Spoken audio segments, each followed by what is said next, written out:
Hello friends, आज हम लोग फिज़िक्स का स्पेसमैन क्वेश्चन पेपर जो है 2024 का वो सॉल्व करेंगे।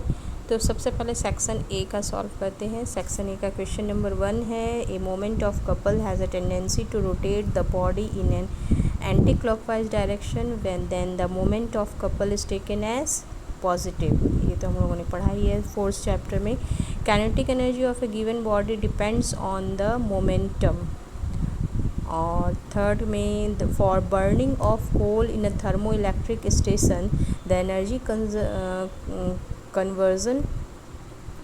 कन्वर्जन टेकिंग प्लेस इज़, इसमें होगा कोल में क्या होता है, पहले कोल जलता है तो वो हीट एनर्जी में कन्वर्ट होता है। उस हीट एनर्जी का हेल्प करके मतलब उससे बॉयलर का इस्तेमाल करके उसको टरबाइन रोटेट कराया जाता है, फिर उससे इलेक्ट्रिकल एनर्जी प्रोड्यूस होता है।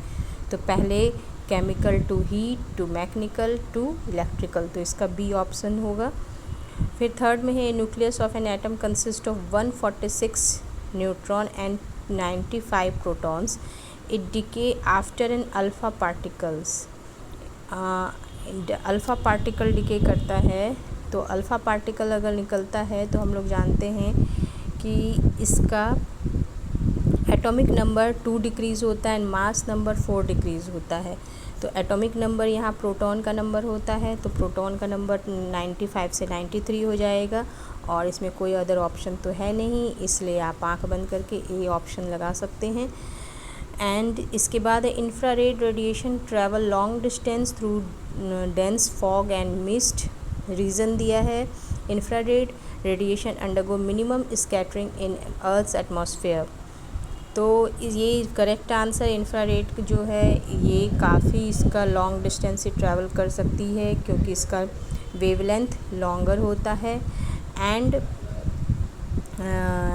इसका जो होता है स्कैटरिंग मिनिमम होता है, लॉन्गर वेवलेंथ की वजह से स्कैटरिंग इसका मिनिमम होता है, इसलिए ये अर्थ के एटमॉस्फेयर में आसानी से पहुंच जाती है। तो इसका ए होगा। Both assertion and reason are true.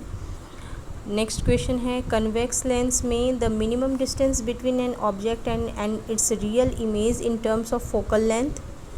तो ये तो इजी है, ये तो हम लोग जानते हैं कि जब ऑब्जेक्ट जो होता है 2f पे रहता है तो इसका जो इमेज बनता है वो 2f पे बनता है, क्योंकि मैग्नीफिकेशन इस केस में 1 होता है, तो इसलिए इसका सी आंसर होगा। नेक्स्ट है, 2 साउंड वेव्स एक्स वाई दोनों का सेम एम्पलीट्यूड है, सेम वेव पैटर्न है, but their frequencies are different, 60 and 120 है। तो फ्रिक्वेंसी इंक्रीज़ होता है तो साउंड श्रीलर हो जाता है, फ्रिक्वेंसी डिक्रीज़ होगा तो साउंड ग्रेव होगा, तो X grave and Y shriller, तो बी ऑप्शन होगा। Vibration produce by body under the influence of the periodic force is, ये होता है फोर्स्ड वाइब्रेशन, क्योंकि अगर कोई वाइब्रेट बॉडी है उसके इन्फ्लुएंस में कोई बॉडी आता है तो उसमें फोर्स्ड वाइब्रेशन होता है।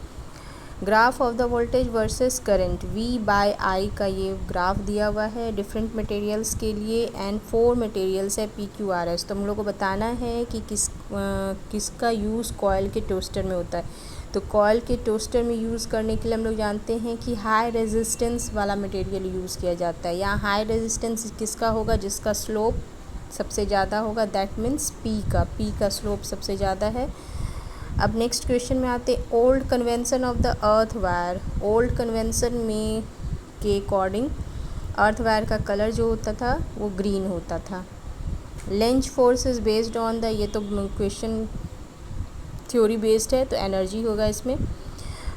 Specific capacity of a body. Specific capacity of a body क्या होता है कि 1 डिग्री सेल्सियस किसी बॉडी का टेम्परेचर इंक्रीज़ करने के लिए जितना अमाउंट ऑफ हीट नीड होता है या रिक्वायर्ड होता है उसको हम लोग इसको हीट कैपेसिटी कहते हैं। तो यहाँ आंसर बी होगा। अगर स्पेसिफिक हीट कैपेसिटी कहता तो हम लोग इसमें 1 ग्राम भी ऐड करते हैं डेफिनेशन में, तो यहाँ हीट कैपेसिटी केवल है तो बी आंसर होगा। 13 का है, amount of heat energy required to melt a given mass of a substance as its melting point without rise in its temperature is called.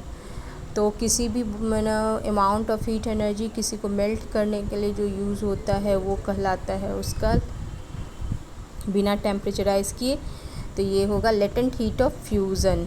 When a ray of light enters from denser medium to rare medium, then क्या होता है, speed of light increase होता है, क्योंकि other option तो होगा नहीं। Last है endoscopic uses optical fibre to transmit high resolution image of internal organ without loss of information. तो ये तो आंख बंद करके बता सकते हैं कि कोई लॉस ऑफ इंफॉर्मेशन नहीं होगा और इसमें सारा का सारा जो होता है उसका ट्रांसमिट हो जाना चाहिए, तो ये टोटल इंटरनल रिफ्लेक्शन होगा। तो इस तरह से हम लोगों ने सेक्शन ए कंप्लीट किया। सेक्शन बी जो है मैं नेक्स्ट वीडियो में लाऊंगी। तब तक के लिए हमारे चैनल पे बने रहिएगा और हम लोगों को और मेरे चैनल को सब्सक्राइब ज़रूर कीजिएगा, दोस्तों के साथ शेयर कीजिएगा। Till then bye.